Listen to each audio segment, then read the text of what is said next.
प्यारे छात्रों, जैसा कि आपको पता होगा कक्षा 12वीं के लिए हिंदी विशिष्ट का प्रश्न बैंक आ चुका है, जिसमें आप देख सकते हो पहले पेज में यहाँ पर आपको आपका ब्लूप्रिंट देखने को मिल जाएगा। उसके बाद यहाँ पर पद खंड के कुछ इंपॉर्टेंट क्वेश्चन देखने को मिलेंगे फ्रेंड। उसके बाद गद्य खंड और सहायक वाचक भी देखने को मिलेगा। लेकिन आज की इस वीडियो में मैं आपको पद खंड के जितने भी एक एक नंबर के क्वेश्चन है सभी का सॉल्यूशन प्रोवाइड कराने वाला हूँ। तो फटाफट से वीडियो को लाइक करके चैनल सब्सक्राइब करें, बेल आइकन जरूर दबा देना। तो फ्रेंड आप देख सकते हो पहला क्वेश्चन है, संसार में विघ्नहर्ता देवता माने जाते हैं। तो इसका ऑप्शन नंबर ब सही है, गणेश भगवान को माना जाता है। दूसरा क्वेश्चन है, पूरन पुराण और पुरुष पुराण है। तो इसका राइट आंसर है option number first, Ram. Ram पर आपको टिक लगाना है। इसके बाद बढ़ते हैं थर्ड क्वेश्चन की तरफ। मैया कबहें बढ़ेगी चोटी वाक्य किसने कहा है। तो इसका राइट आंसर है भगवान कृष्ण ने। तो इसका ऑप्शन नंबर फोर्थ सही है।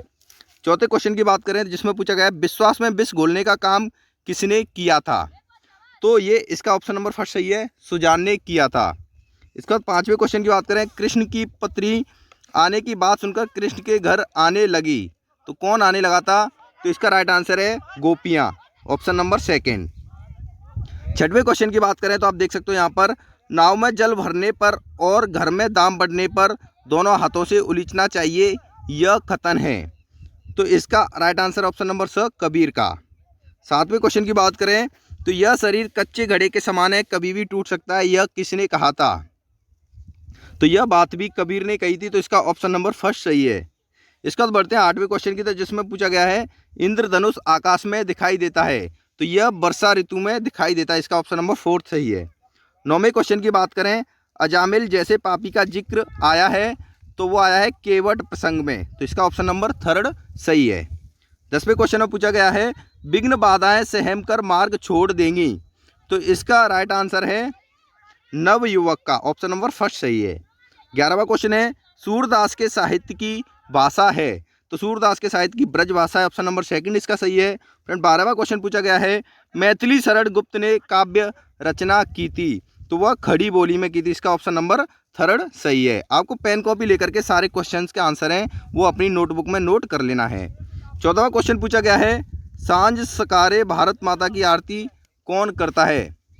तो यहाँ का चंदा सूरज, इसका ऑप्शन नंबर थर्ड सही है। 15वें क्वेश्चन में पूछा गया है, सामाजिक यथार्थ का चित्रण मिलता है। तो वो प्रगतिवाद में मिलता है, इसका ऑप्शन नंबर सेकंड सही है। इसके बाद यहाँ पे आप देख सकते हो 8 रिक्त स्थान की पूर्ति पूछी गई है। तो इनके आंसर के बारे में अगर डिस्कस करते हैं तो देखिए पहला क्वेश्चन है, बिहारी की प्रसिद्ध रचना है। तो बिहारी की प्रसिद्ध रचना है वो है सत सही, इस पर आपको टिक लगाना है, यानी इस राइट ऑप्शन जो खाली जगह दी गई इसमें आपको सत सही लिखना पड़ेगा। दूसरा क्वेश्चन है, तुलसीदास द्वारा रचित कवितावली डैश डैश डैश परंपरा की उत्कृष्ट रचना है। तो इसका राइट आंसर है मुक्तब काव्य, इसमें आपको टिक लगाना है। तीसरा क्वेश्चन है, रामचंद्रिका के रचयिता हैं। तो वो है केशव दास, इसका भी ये फर्स्ट वाला आपको लगाना पड़ेगा।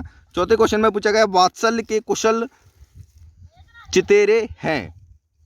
तो फ्रेंड सूरदास जी, इसमें आपको सूरदास लिखना पड़ेगा। 5वें क्वेश्चन में पूछा गया, मथुरा से योग सिखाने कौन आया था। तो उद्धव आया था, यहाँ पर उद्धव लिखना है। 6वें क्वेश्चन में डैश डैश डैश को सबसे पहले पूजा जाता है। तो गणेश जी को सबसे पहले पूजा जाता है। 7वें क्वेश्चन में पूछा है, बलदाऊ को चिड़ा चिड़ा कर परेशान करता था। तो भगवान श्री कृष्ण करते थे। और 8वां क्वेश्चन है, कबीर ने डैश डैश डैश की संगति करने को कहा है। तो साधु की संगति करने को कहा है, इसमें आपको साधु लिखना है। अब बात करते हैं सत्य और असत्य की। आप देख सकते हो टोटल 12 सत्य और असत्य यहाँ पर पूछे गए हैं। तो पहला क्वेश्चन है ये सत्य है, दूसरा क्वेश्चन भी सत्य है, तीसरा क्वेश्चन भी सत्य है, चौथा क्वेश्चन असत्य है, और 5वां क्वेश्चन असत्य है, और 6वां क्वेश्चन भी असत्य है। इसके बाद बात करते हैं देखिए 7वें क्वेश्चन की। तो फ्रेंड 7वां क्वेश्चन सत्य है। 8वें क्वेश्चन की बात करें तो 8वां क्वेश्चन असत्य है। 9वें क्वेश्चन की बात करें तो ये भी असत्य है, 9वां क्वेश्चन।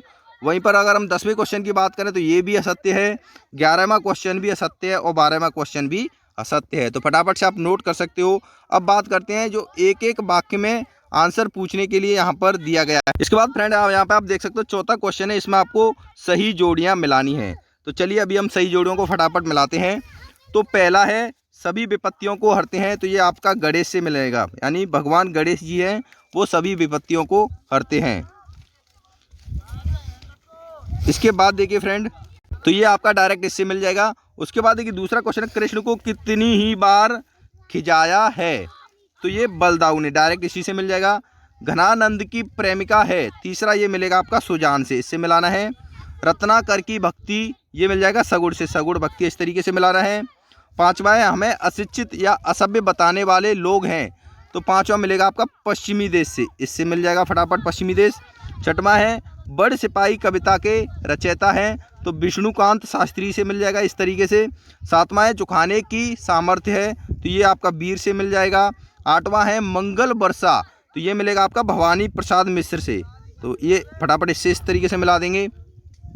नौवां है, कठिन काव्य का प्रेत, तो ये मिल जाएगा आपका केशवदास से, इस तरीके से केशवदास ने इसकी रचना की थी। 10वां है, भवानी प्रसाद मिश्र, तो ये सतपुड़ा के घने जंगल से मिल जाएगा। 11वां क्वेश्चन है, तुलसीदास, तो ये संत कवि थे, इससे मिल जाएगा। वात्सल्य के चितेरे, ये सूरदास जी से मिल जाएगा। 13वां है, काव्य में सर्वाधिक छंदों का प्रयोग किया था, तो वो केशवदास ने किया था। उसके बाद रीत मुक्त काव्य धारा कवि हैं, वो घनानंद हैं। बौद्धिकता की प्रधानता, ये मिल जाएगी प्रयोगवादी से, और लास्ट वाला बच गया, ये मिल जाएगा भारतीय युग से। तो फटाफट को आपको इसका स्क्रीनशॉट ले लेना है। तो ये सभी यहाँ पर सही जोड़े हो गए। इसके बाद बात करते हैं, एक वाक्य में उत्तर, टोटल 12 प्रश्न पूछे गए हैं, इन सभी प्रश्नों के आंसर के बारे में डिस्कस कर लेते हैं फटाफट से। तो देखिए फ्रेंड, यहाँ पर पहला क्वेश्चन पूछा गया है, इस देह पर गर्व क्यों नहीं करना चाहिए? क्योंकि यह मिट्टी की है। आंसर में आपको क्या लिखना है? क्योंकि यह मिट्टी की है। दूसरा क्वेश्चन है, गजा मुख का मुख कौन देखता है? तो रावण, इसमें क्या लिखना है आपको? रावण। तीसरा क्वेश्चन है, सूरदास के इष्ट देव कौन है? तो भगवान श्री कृष्ण, वो सूरदास के इष्ट देव हैं। चौथा क्वेश्चन है, घनानंद के अनुसार स्नेह का मार्ग कौन सा है? तो इसका है अत्यंत सीधा, इसमें क्या लिखना है आपको? अत्यंत सीधा। पांचवा क्वेश्चन है, आदर देकर कोय को कब बुलाते हैं?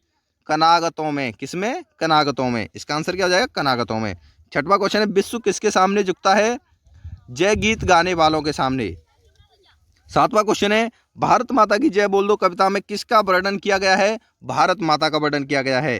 आठवां क्वेश्चन है, विश्वास में विष घोलने का कार्य किसने किया था? तो वह सुजान ने किया था। नौवां क्वेश्चन है, बिहारी किस काल के कवि हैं? तो बिहारी रीत काल के कवि हैं। 10वां क्वेश्चन है, मैथिली शरण गुप्त ने किस भाषा में काव्य की रचना की थी? तो वह खड़ी बोली में रचना की थी। 11वां क्वेश्चन है, किस कवि की उलट बासियां प्रसिद्ध हैं? तो वह कबीर की प्रसिद्ध हैं। और 12वां क्वेश्चन है, गद्य और पद्य का मिश्रित स्वरूप किस काव्य में देखने को मिलता है? तो इसका आंसर हो जाएगा चंपू काव्य में मिलता है। फ्रेंड, इसके बाद आप देख सकते हो यहाँ पर 2-2 नंबर के कुल 26 क्वेश्चन दिए गए हैं और 4-4 नंबर के कुल 6 क्वेश्चन दिए गए हैं। उसके बाद यहाँ पर आपको कुछ जीवन परिचय लिखने के लिए दिए गए हैं और कुछ संदर्भ सहित व्याख्या करने के लिए कुछ दिए गए हैं। यहाँ तक आपका पद खंड है वो समाप्त हो जाएगा। तो फ्रेंड, अभी हमने एक एक नंबर के सारे क्वेश्चन को सॉल्व करा दिया। इसके बाद नेक्स्ट वीडियो में जितने भी क्वेश्चन बचे आएंगे पद खंड के, तो उन सभी को हम सॉल्व करा देंगे।